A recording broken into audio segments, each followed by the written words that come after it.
Three. Thank you so much for joining us. This is the I Talk Export Show. I'm joined by Jamal Bonner, my co-host. Yay. Hey, Kay. My name is Kate. Yes, and today we're going to have some discussion topics. We're going to talk briefly about last week's games, and we'll pick up more on other topics on Saturday morning. We'll just do a little bit about college football and some basketball things that are going on. We'll actually talk about that today. Jamal, where do Basketball. we start? Basketball. We're gonna get to talk about basketball. Um, hey, Kay, and I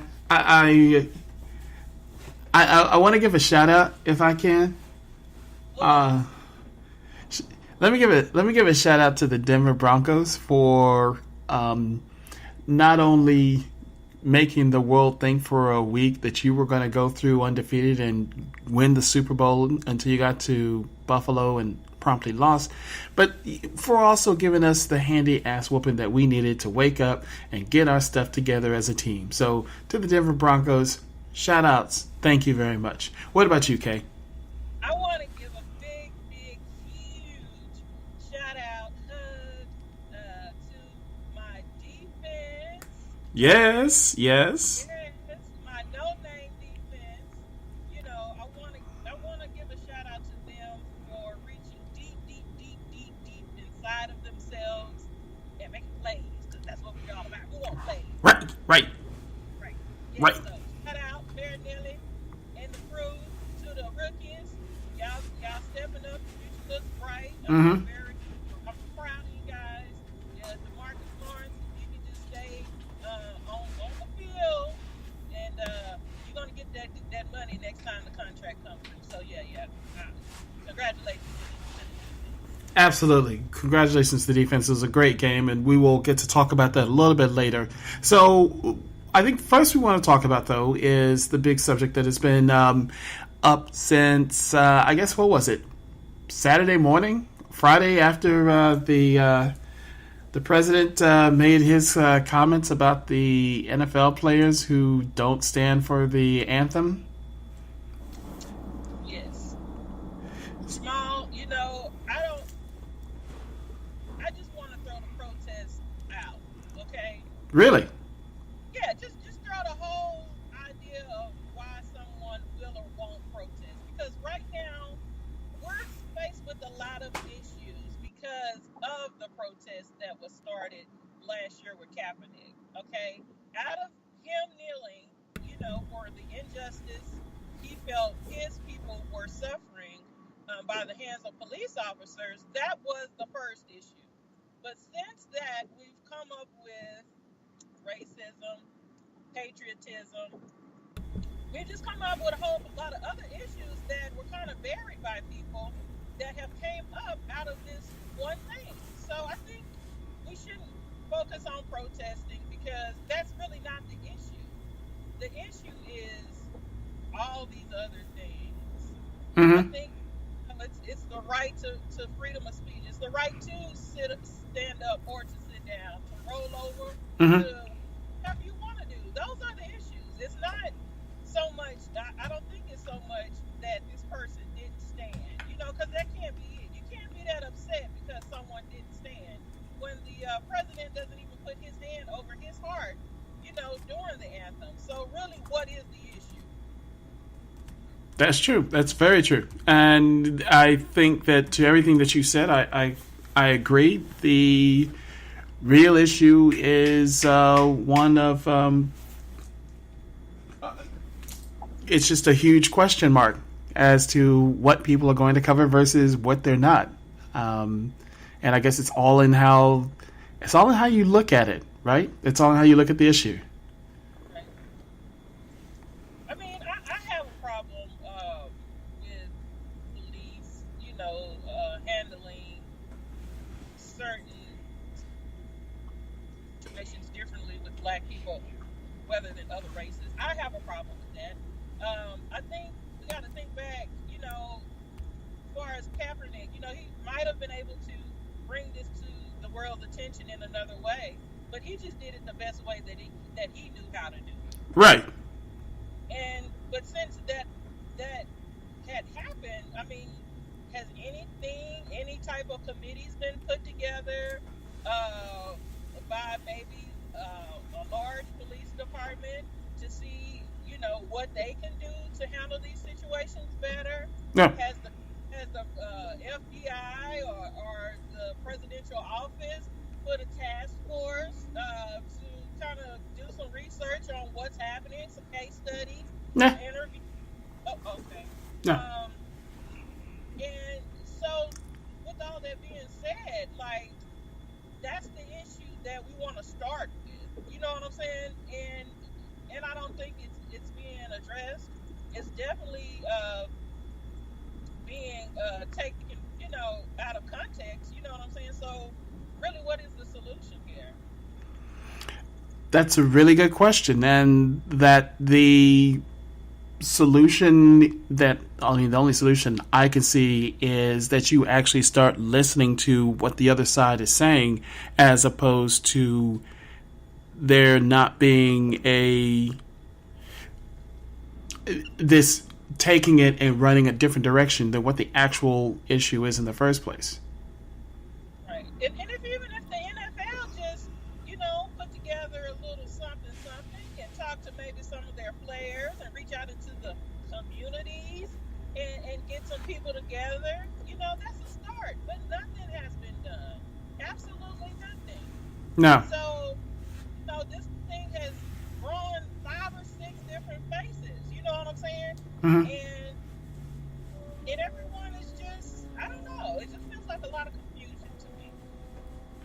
There is a ton of confusion, and I think one of the things, there was something you and I talked about yesterday in our, just in speaking, that I would really like for you to touch on, and that's patriotism. And it's being tossed around quite a bit based upon just the way that people, I guess, assume there's only one way to show patriotism, or there are only certain ways to show patriotism.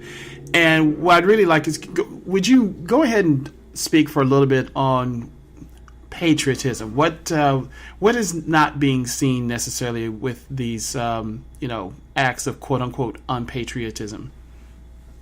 Well, I think everyone probably has their own way of showing this country a certain, the respect that it deserves. Me personally, the way I show respect is I vote. Mm-hmm. I don't litter. Mm-hmm. I don't jump places. Those are the things that I do to place my Lord in my case. Mm-hmm. Okay. Mm-hmm. A flag is a symbol. Okay. Right. I'm not gonna worship. I'm not gonna get down on my knees and worship and praise the symbol of the flag.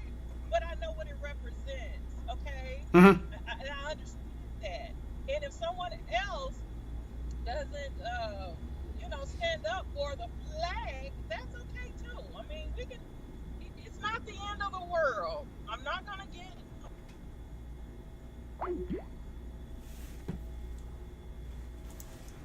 And it seems that we have temporarily lost Kay. I'll see about getting her back. But to what she said about the flag, that is something that is very much a true statement, that it is a symbol. So let's see if we've got her back. So Kay, Did it cut off? you're back. So as you were saying about the flag and the patriotism associated with it. In a nutshell, if I don't sit there and salute the flag, it's not the end of the world. I'm not a horrible person. I'm not a traitor. I'm not a bad person if that doesn't happen. Right. Okay? Mm-hmm. And that's what I want people to realize. Just because people don't do things the way that you've done them, it doesn't make them a bad person. Everyone has a different upbringing. They've been taught different things, but that doesn't make them wrong.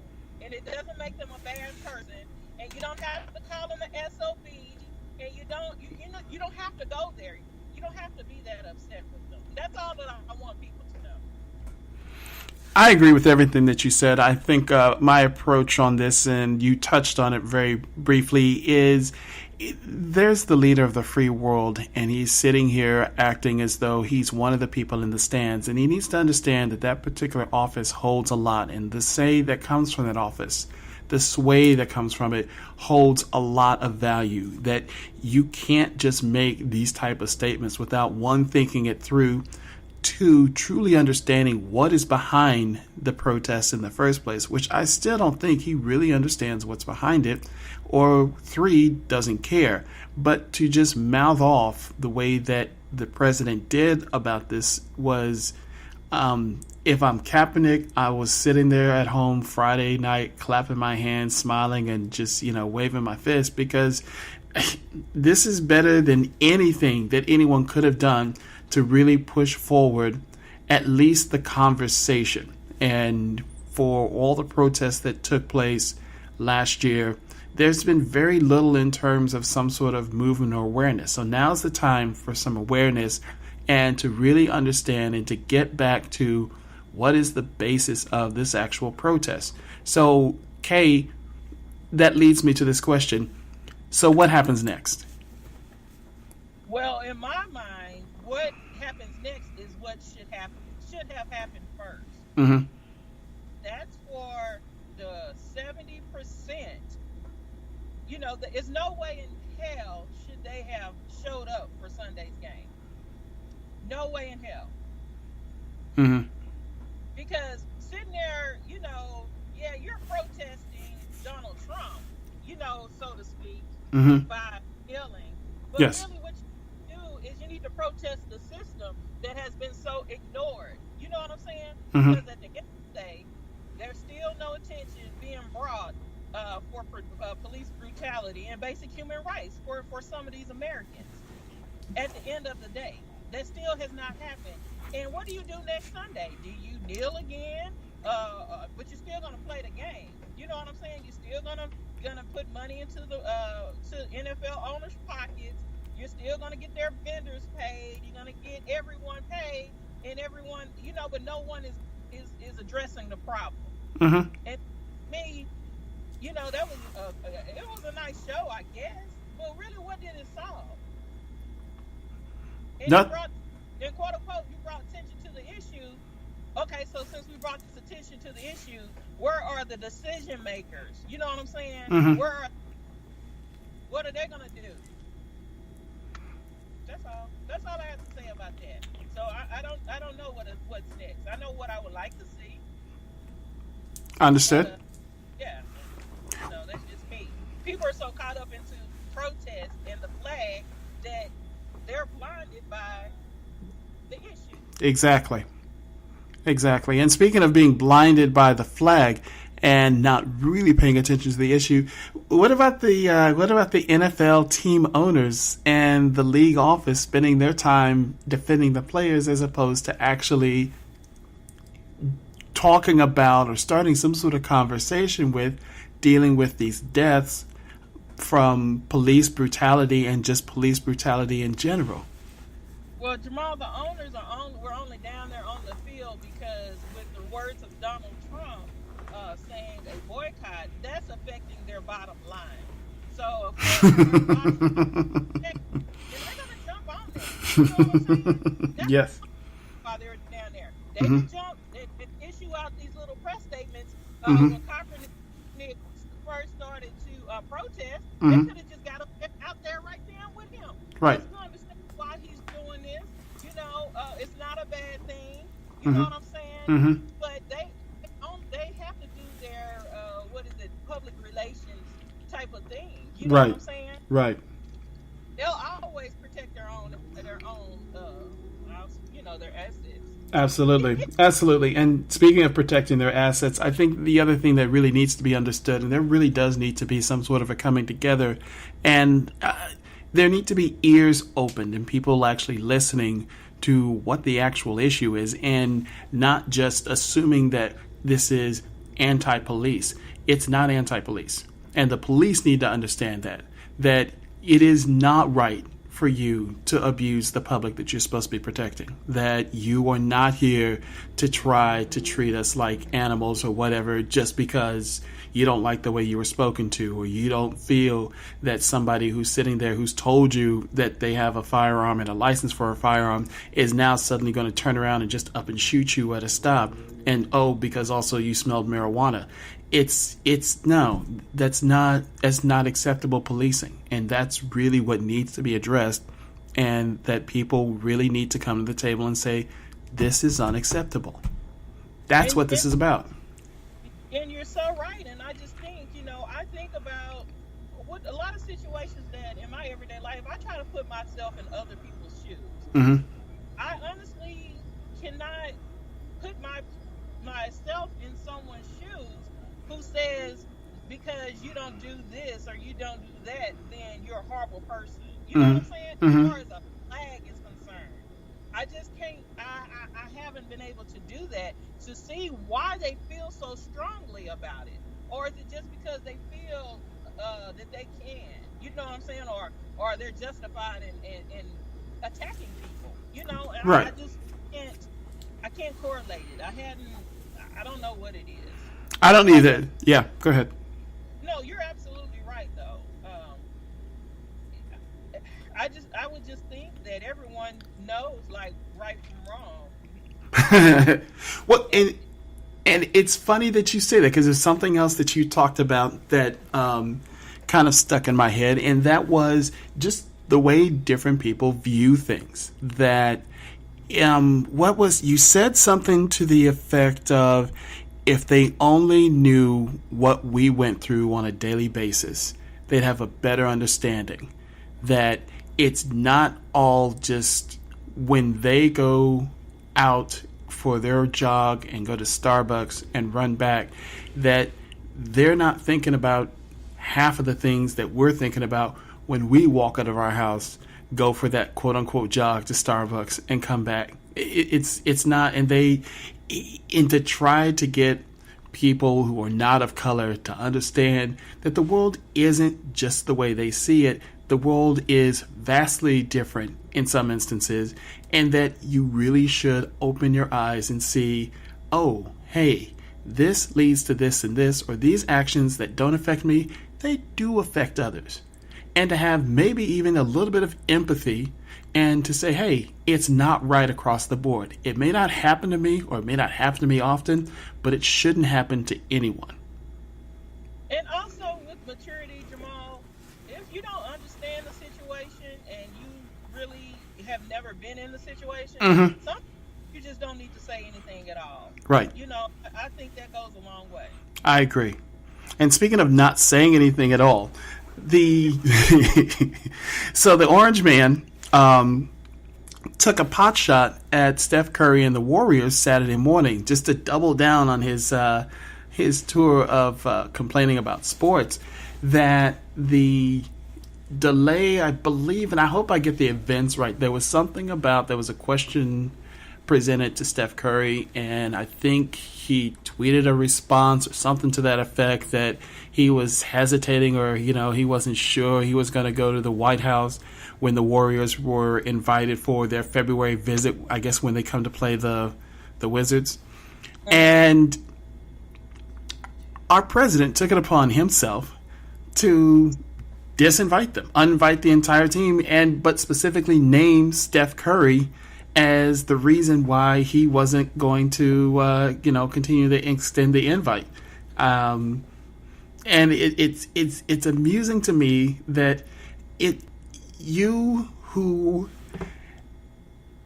are a president who just hosted the Patriots, in which there were a number of players who did not come, and the previous administration dealt with a number of players who didn't go to the White House after, on championship teams, and even the Bush administration had that happen. So what makes you so special that you need to single out a player who's not coming even before the teams decided whether or not they're going to go? They were supposed to have a team meeting about that later on Saturday, apparently. But the president disinvited them. So what do you feel about, our president just speaking up and disinviting people from visiting the White House, especially championship teams. Well, I think, I mean, overall, it's petty, and to kind of, I mean, not even get into that because some things, you should just. Oh, anyway, but the fact that he's so reactive makes me nervous. They say that the reason they didn't really want Hillary in when she was trying to run is because she's a woman and she's emotional. Mm-hmm. Well, I can't tell the difference between the two. You know what I'm saying? Yes. I don't want my president to be so reactive to things. That is dangerous for millions of people. Right. You know what I'm saying? So right. I really don't know what really to say about this, but mm-hmm. they've already been to the White House for their first championship, so I don't think it's a really big deal if they go for him. Gotcha. Let me go ahead, since we're already in the NBA. Let's talk a little bit of basketball briefly. So, also on Saturday, got this tweet, and I thought I was seeing things. Carmelo Anthony to the Oklahoma City Thunder. Give me your thoughts, and then I have some things I'd like to say about that. Well, from what I saw, I think Melo averaged 20 points a game last year for the Knicks. So that will be good. I'm not really sure about the ball distribution aspect of things. Right. Yeah, that's something that I do kind of think about. Mm-hmm. But I think that Russell Westbrook is a star. I mean, he's a superstar. Right. And I think he does well to know that there's another superstar with him. I think that motivates him in another way, not necessarily in the numbers. Mm-hmm. I think that he plays well or better when he's surrounded by other good players. I'll say that. Oh yeah. I don't know I don't know how far up in the West this puts them. I don't know if this puts them 3 or 4, but it's definitely better than they were last year. So I think it's really good for Oklahoma City. So does it look like did it look like a good trade to you? It does look like a good trade, and they didn't have to give up much. I mean, I like Cantor. He was okay. But, in the second round pick. So, yeah, they're winning. He's probably only going to be there a year. So let's just see what they can all do together. Okay. What do you think? I'm going to address this on a slightly different manner because everything that you said I pretty much agree with. I'm still not sure in terms of I'll need to really take a look at the Oklahoma City roster to really see what happened here. But I was very irritated when I saw the other parts of the trade that you were talking about a perennial all-star being traded to another team for guys that really aren't even close to being on his level, and that this is a trade that about during the David Stern era wouldn't have taken place. It wouldn't have happened. And that I'm kind of scratching my head as a Lakers fan looking at this. I don't care that the trade happened. I just want there to be some sort of consistency out of the governing body. And yeah, this is me crying over spilt milk, but really, Eric Cantor and McDermott for Carmelo? That's and a second round draft pick. Okay, so I'm just like, wow. Okay, go ahead. Yeah, let's go from that to the plans of Dwayne Wade signing with the Cavs. Yeah, that go ahead. No, you go. I don't think it's going to make a hill of beans of a difference, honestly. That didn't bother me. You know what? That didn't bother me in the least. I looked at it, I smiled, I shrugged my shoulders. That you've busily signed Derrick Rose, Dwayne Wade. you have a fairly guard heavy team now, and what you really and truly needed to do was to figure out some way to move Kevin Love Oh. and get somebody on the wing who can play defense. Mm-hmm. You didn't do Okay. that. You did not do that. And so I'll just want to say this because I'm a homer. Hmm. I just want to let everyone know that Mark Cuban lended out his jet so that JJ Barea could go back home and help people in Puerto Rico. Okay? Mm-hmm. That's just what I want to say about my owner. Mm-hmm. So, Mm-hmm. nobody don't want to come here. That's fine. Mm-hmm. But he's still a good guy. He He's a is. good guy. He is. Mm-hmm. This is really, really, really important that somebody wants to help people who may not be connected to the U.S., but they are definitely property or the property of the U.S. You know what I'm saying? Yes. They count, they're important, and they definitely need help down there. Okay. Absolutely, and I applaud my frenemy from the Mavericks, Mark Cuban. I've never, of the owners that we play on a regular basis, my team, Cuban is definitely the one that I enjoy the most, just because Cuban's always been a regular kind of guy, even though he's a billionaire, and so he's relatable, and so Right. it's never been, Cuban always comes up with. He's also a fan, and that's always helpful when you have somebody, an owner, who is willing to speak also as a fan, who sees what we see and speaks, that language. So, in that regard, I'm still not sure why people aren't going to Dallas, because that's the kind of owner I'd want to play with, and he's got a championship under his belt, been in the finals a second time. So it's not like this is an organization that can't win. Right. But I agree. that being said, one more basketball question, if I may. With the big guns now being out in the West, it seems, is this season right now looking to be more interesting to you with the moves of Houston and Oklahoma City? I don't think it's necessarily Houston and Oklahoma City that had me interested. I think it was Summer League basketball Mm-hmm. that really got me excited Oh. for this year. Oh, your rookie? So, Your rookie? oh yes, my rookie. Yes, and not only is he talented, but he's well spoken. Mhm. And so I enjoy the whole package. That's a beautiful thing. Mm-hmm. But yeah, it was not just him. It was the fact that most of the rookies have played together a long time. Like since 10th grade, him and Ball have been playing one another. I like that. You know what I'm saying? There's a history. You know what I'm Yep. saying? Yep. We get to see them at the biggest level. Mhm. So I just think that's going to be so enjoyable for me. And it's definitely a change from the way things have been in the NBA. Absolutely. Absolutely. So, really quickly, let me touch on a couple events that took place on Saturday, this past Saturday, after our show that we did. Your local team, TCU, ranked around, I think it was 16th, took on the 5th-ranked Oklahoma State Cowboys in Oklahoma State and whooped their tail. What? What is this? Yeah. You're not even feeling it. You're in the other county now, so you got to rep TCU. Yay, TCU.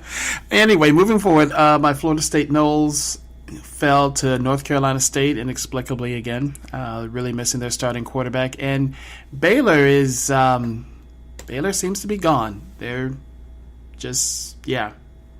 So we're going to move to Sunday, and let's talk some NFL. Some action on the field, if you will.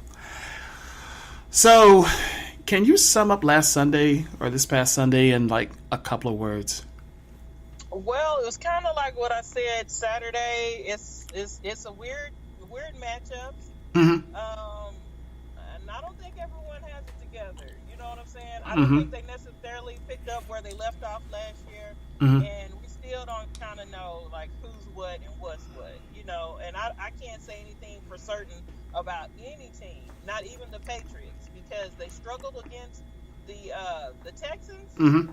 and they lost to the Chiefs. You know what I'm saying? So out of the Mm-hmm. 3 games they played, you know what I'm saying, it hasn't been as bang bang bang as they normally roll. So Absolutely. I don't know anything for certain. So yeah, Yeah. that's not a bad thing. I'm still not sure, but for me, it was a huge oy vey because like I said at the outset, the Broncos lost, Steelers, Raiders, Ravens, the Dolphins. I mean, these were teams that when you and I were looking at the lineup last on Saturday, that I said, yeah, this is going to be pretty much a chalk weekend. Wrong. Just all of these underdogs just came through, and the sheer number of underdogs or the point spread that was not covered was really just unusual. Were there any games besides the Patriots that grabbed your attention Sunday? No one grabbed my attention. No, not really. I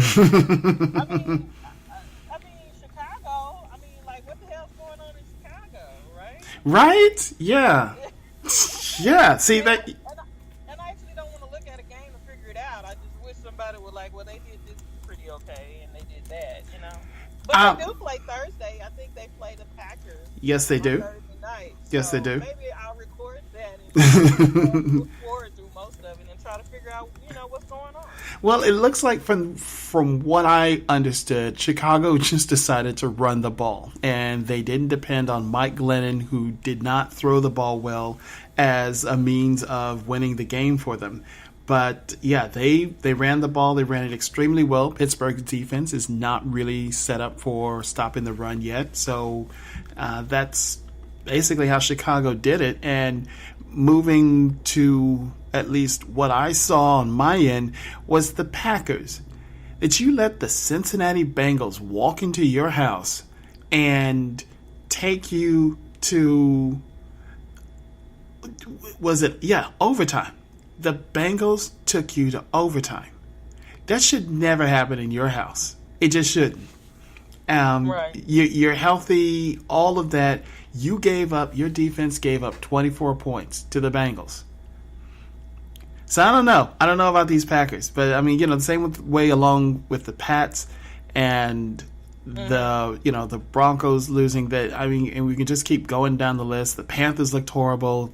The Buccaneers went to Minnesota and got stomped on.